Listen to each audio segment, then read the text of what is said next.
Well, good morning. Thank you for tuning in and listening to Discussions. This is Marcus coming to you from my living room, post-op surgery of my hip. So if you hear some noise moving around the house, two of the kids, they're still in bed as early this morning. So it's a little bit easier. I'm just doing it off my phone here. And so I thought it's been a couple of weeks since I've seen or heard from anybody, or I have to be honest with you, since I even just did a podcast. So I just thought I'll just do one from the phone. So hopefully the quality of recording would be okay, but it is what it is.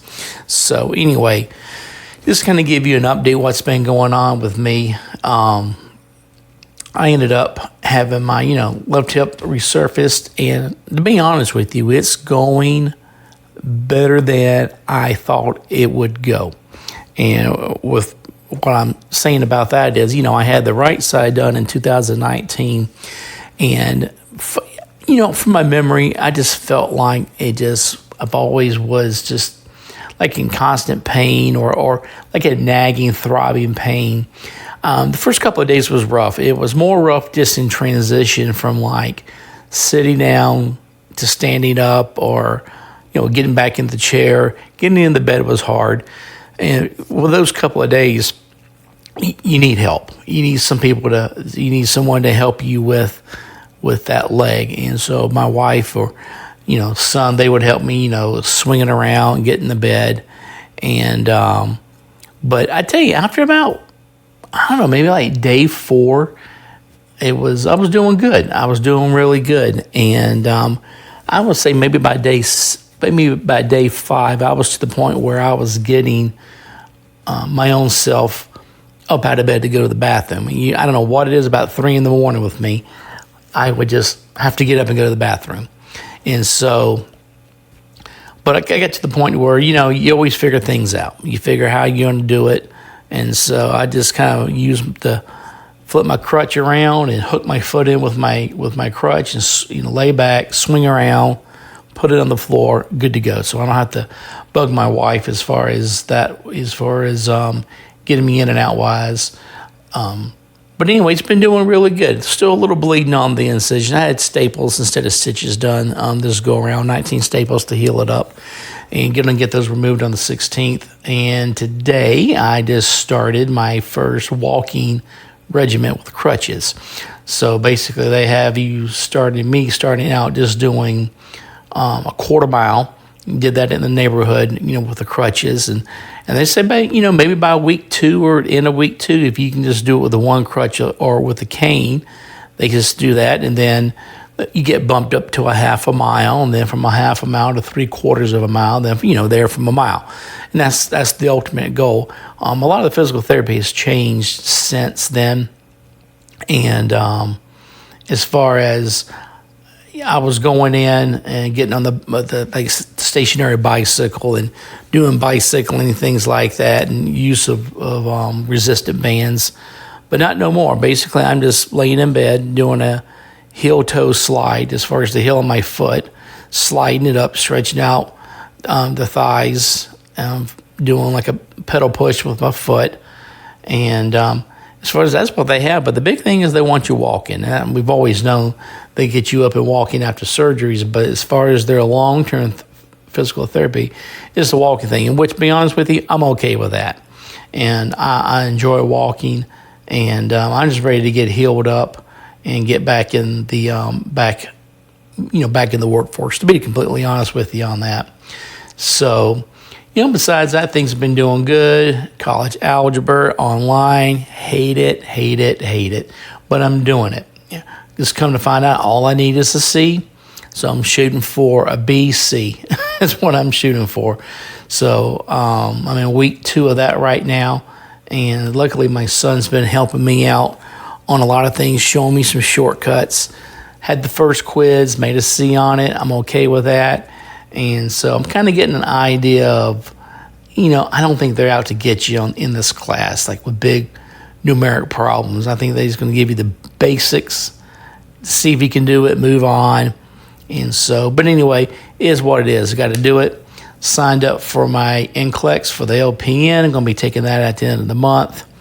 and been studying for that, and I want to get that out.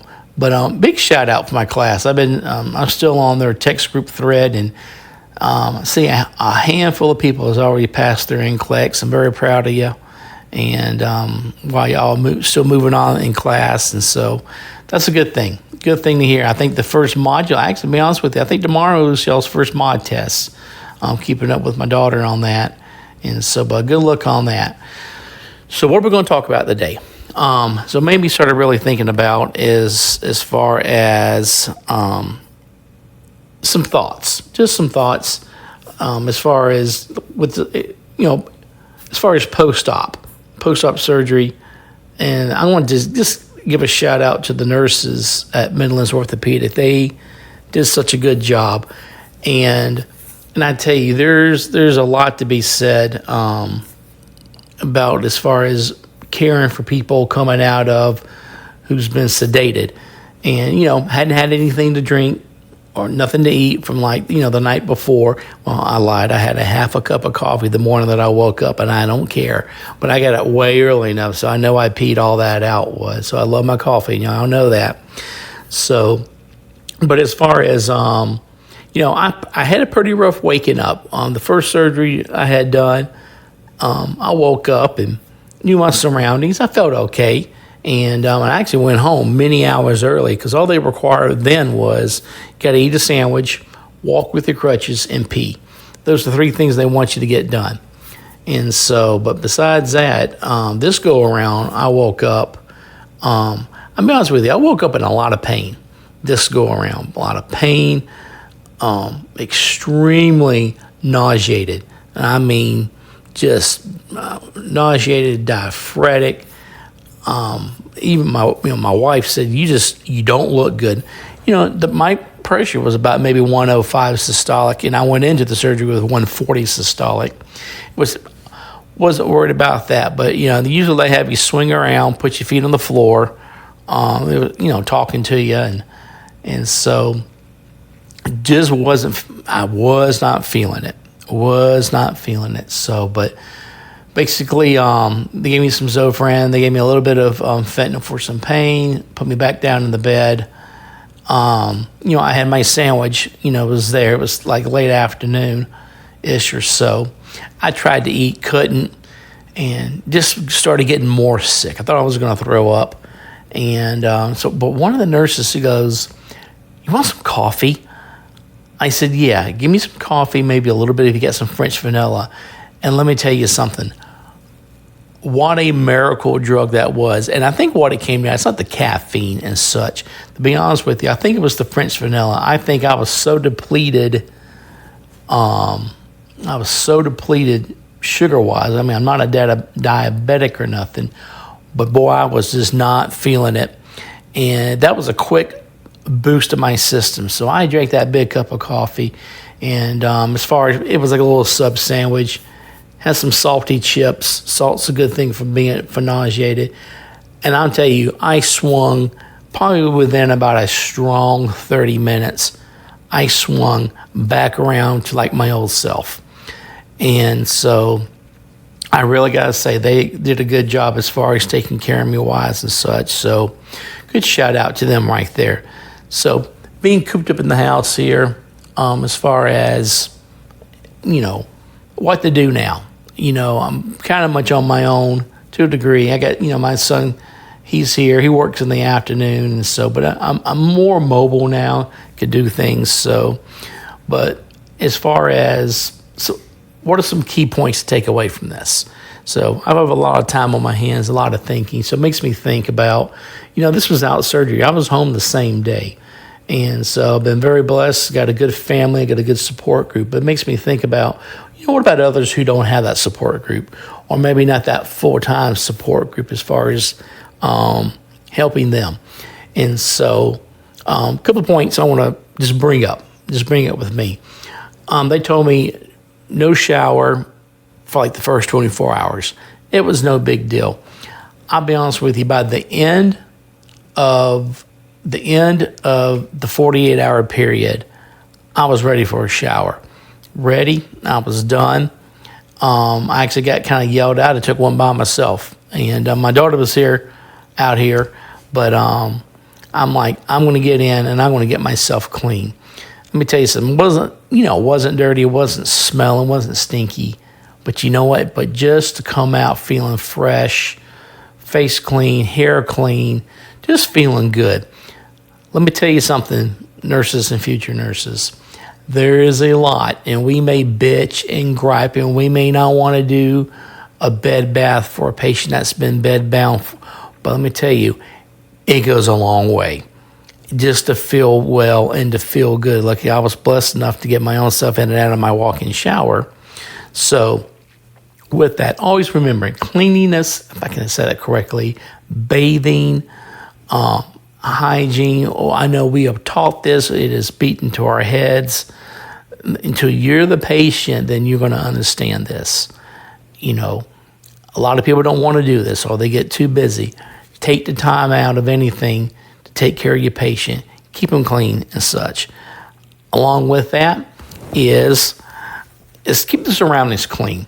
I'm not a neat freak or nothing of that nature, and I'm not as far as OCD or nothing, but when I study, I like to have a nice study area, and I like to keep my study area, my desk, organized. Well, I'm sitting in my leather swivel chair. I got a stand next to me. I got kind of books on the floor, my iPad propped up. I got my notebook, so I'm writing in my notebook when I'm doing math problems, not like on a desk. And so it is. I like to keep things clean. So after about a day or two, I like things straightened up. I reorganize it. I finally got my system down. And so, if you got a patient that likes to have things, I tell you, keeping a clean room, even if it's one of those big trays that slide underneath the bed, where they can eat and such, no matter where you're at, clean up behind yourself. Even if it's just pulling the linen bags out of the room. If you see the garbage, call environmental services to come, or just pull the garbage bag out yourself. Sometimes it's quicker to do that if you got time. But I think just keeping a nice, clean area psychologically goes a long way. And I've done that with many of my, working in the ER, as far as, even though they're there just for a short time, I'll make my rounds, and I might be helping nurses out, or as soon as I get an IV done, and I clean everything up. And I keep everything and nice, close to them as we're supposed to. But with me being on the other end here, it's nice to have everything ready. I prepared everything.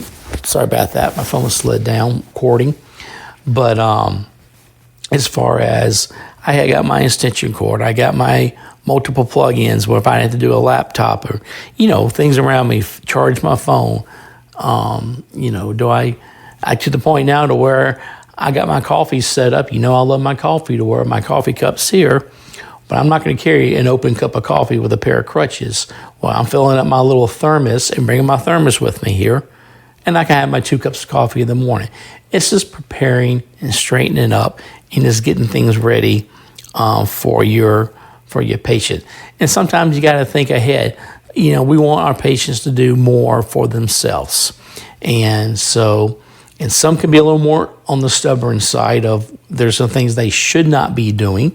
And there's some, I have movements that I am not cleared to do, as far as bending over, crossing my legs, pushing me. I don't want to do that because it hurts to even think about doing that.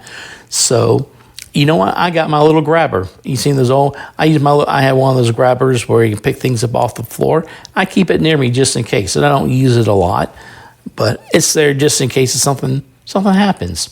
So, if y'all might be doing long-term care, you might be in an extended stay facility or a nursing home or a rehab center, just always make sure you go back through and make sure they got things ready to be used. And I've seen those grabbers. They'll got them in their walking chairs or on their walkers. They'll use there in case they drop something, they can pick it right up, and away they go. It just makes them more independent. And because like I was saying, not like everyone has full health that they have right there. So anyway, those are just some small thoughts right there that I was thinking about. So anyway, I'm just going to go ahead and just wrap it up and just call it a morning, because I got to get into my studies. I'm a morning studier. That's the only way I can retain this math there. So I'm going to continue on studying for that, studying for my LPN NCLEX. Good luck with everyone on their test, their first modular test here. Y'all do well.